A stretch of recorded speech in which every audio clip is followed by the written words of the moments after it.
After a verbal tussle with Senator Dick Gordon, former Customs Chief Nicanor Faeldon finds himself in the Pasay City Jail, but the now Civil Defense Deputy Administrator asks the Supreme Court to order his immediate release. Our CN Arcangel tells us more. Wearing a shirt with the words "Truth is Justice," former Customs Chief Nicanor Faeldon smiled at bystanders as he casually walked into the Pasay City Jail to be detained. On the orders of Senator Richard Gordon, Faeldon was transferred to the Pasay City Jail from his detention facility at the Senate. The order came barely a day after Gordon had a heated exchange with Faeldon during the Senate Blue Ribbon Committee hearing on the 6.4 billion shabu shipment that entered the country. You took an oath.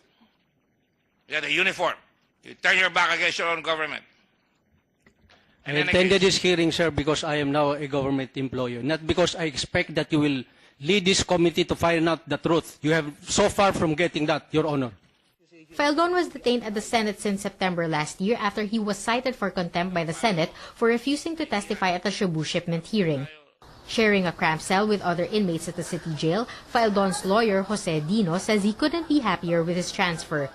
Dino adds, Faeldon will not request for special treatment even if he has a heart ailment.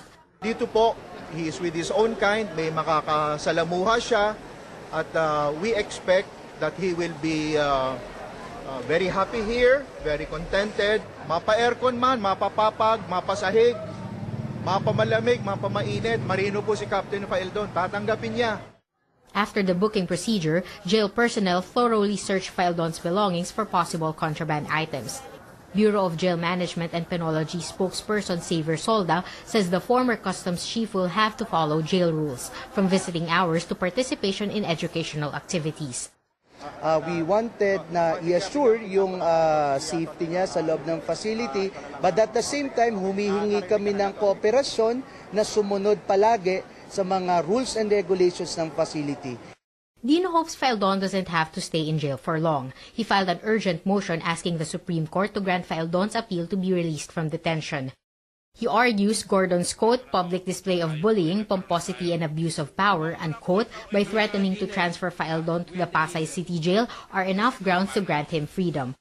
Siguro in the next couple of days, mahaba na yung 1 week, we are expecting very, very, very good news. Of course, giveaway na yon. We expect that he would be set free, but every lawyer is hopeful.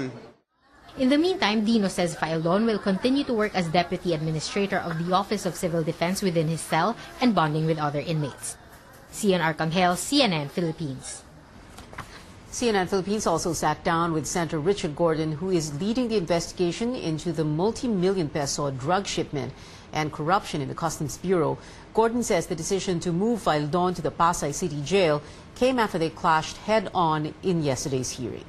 Well, his continuous arrogance, his continuous intransigence, defying the Senate and saying he's not going to go because all the senators, most of us are not fair.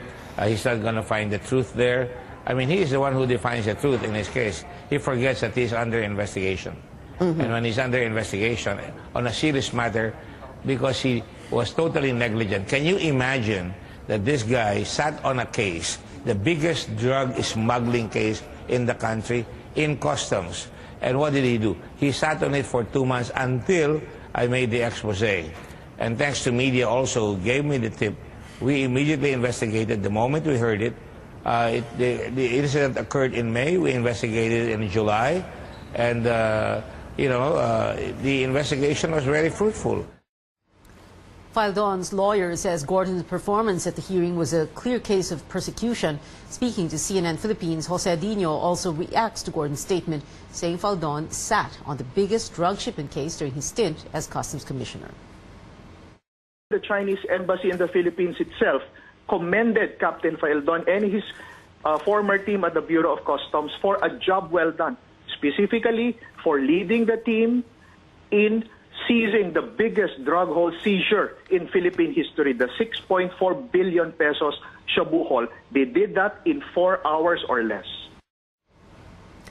Regarding Faeldon's stay at the jail, or the Pasay City Jail, Dino says the former Marine will follow policies or rules and regulations. President Rodrigo Duterte visits Marawi City today. There he leads the distribution of certificates of acceptance and occupancy of transitory shelter units by Task Force Bangon Marawi. Let's speak to our senior correspondent Ina Andalong. She's on the phone from Marawi. Ina, how many temporary shelters are we talking about? Via 250 more temporary housing units were turned over to Maranaos who lost their homes in the 5-month siege here in Marawi City. President Duterte led the distribution of certificates of acceptance and occupancy at the site in Barangay Sagonsongan, which is one of the 5 temporary housing sites for displaced people. It's been 3 months since Marawi was liberated from terrorists, and Kanyang says 20% of the targeted 6,400 temporary housing units have already been built. Presidential spokesman Harry Roque says at the rate of construction, they expect all the needed temporary housing units built 1 year after the city's liberation, which is in October. Now, apart from the housing units, Marawi Mayor Majul Usman Gandamra also received 13 million pesos in behalf of the local government. Water filtration systems and books were also given to the Maranao people. In his speech, President Duterte promised there will be more funds available for Marawi's rehabilitation, but he did have a plea to the people: don't let terrorism in again, otherwise it will just destroy all these ongoing efforts. Here's the president in his own words. It is not the correct way to obey Islam. You do not kill and destroy for no reason at all. Kaya wag nating papasukin. I beg of you not to allow them to enter because it will just cause massive destruction and the loss of lives, including the innocent one who are really the helpless in case of war.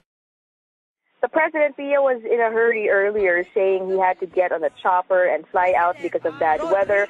But prior the turnover ceremonies here, he also led the groundbreaking of a new military camp in Barangay Kapantaran and also inspected Bahay Pag-asa community, another site for more temporary housing units. Pia? Ina Andalong there reporting on the phone from Marawi. Kanyang is challenging Senator Sonny Trillanes to go ahead and file an impeachment case against the president if the senator wishes to. Presidential spokesman Harry Roque was responding to the senator, who said the House's suspension of overall Deputy Ombudsman Arthur Kanyang is an impeachable offense. Trillanes noted the president has no jurisdiction over Deputy Ombudsman and that the Supreme Court has resolved this issue. Kanyang was suspended for unauthorized disclosure of bank accounts supposedly belonging to President Duterte and his family. Go ahead, file the impeachment, do it as soon as possible, and we will see you in the House. We will implement the order. If he wants to go to court, because I understand he's saying it's unconstitutional, let him, but we will not go to court because our reading is the Office of the President has the power to discipline him. In an interview with CNN Philippines, attorney Manny Luna, who filed the complaint against Kanyang, says the Deputy Ombudsman's action was a threat to democracy. He asks the Supreme Court should revisit its ruling in 2014 that the President has no jurisdiction over a Deputy Ombudsman. We already expected that the Office of the Ombudsman, particularly Ombudsman Morales, to be, will not take action over this and would never sanction her own subordinate concerning the unauthorized disclosure. Well, that's generally correct. However, we are actually challenging the Supreme Court to revisit the ruling in Emilio Gonzalez III versus Office of the President. Because from my point of view, there was something egregious or wrong with the decision. In fact, the voting was very slim. It was 8-7. This has to be clarified by the Supreme Court. And because of the change in membership of the highest court, we believe that we have a fighting chance. We appreciate all your online comments and our top stories. Keep them coming through our social media pages at CNN Philippines. We're also live right now on Facebook. More local news later on the show. But first, the top stories from around the world. U.S. President Donald Trump will deliver his first State of the Union address Tuesday before a joint session of Congress. In the speech, the president is expected to highlight his accomplishments during his first year in office. Mr. Trump told reporters Monday he will also cover his proposed immigration overhaul and speak about trade. But some of the tickets to his first State of the Union address include a typo. They read State of the Union with an M.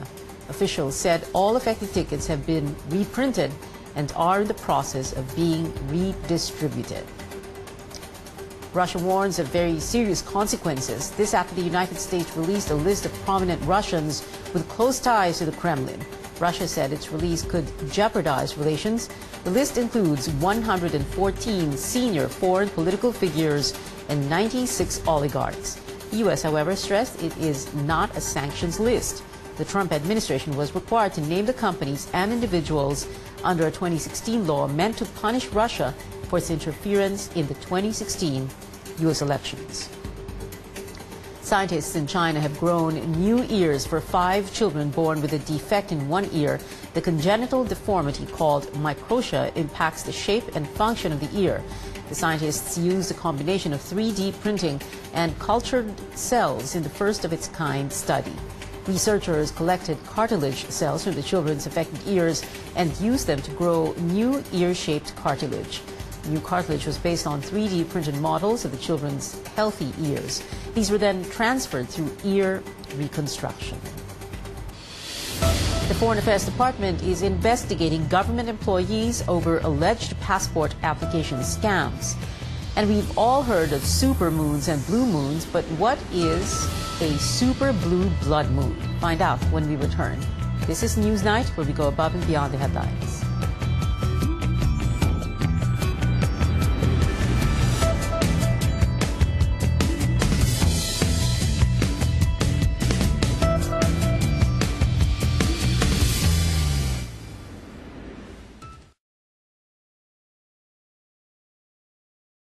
Here, the second edition of CNN Philippines Newsnight, President Duterte in Marawi that he had declared liberated last October, distributing homes, temporary shelters for people affected by that war that dragged on for 5 months from May until October last year. The President also reminding residents there not to let terrorists in again, which back in on May 23rd, the afternoon of May 23rd, men clad in black and armed with high-powered firearms took over the city of Marawi. It took government forces 5 months to defeat them in what the president called then was a victory. In the meantime, I'd like to say hello to some of our viewers: Margie Cabillas in Turkey, June Villa in Indonesia, Johnny Lopez in Dubai, Opring Onofre in South Korea, and Pau Castro in Canada. Thank you for joining us this evening.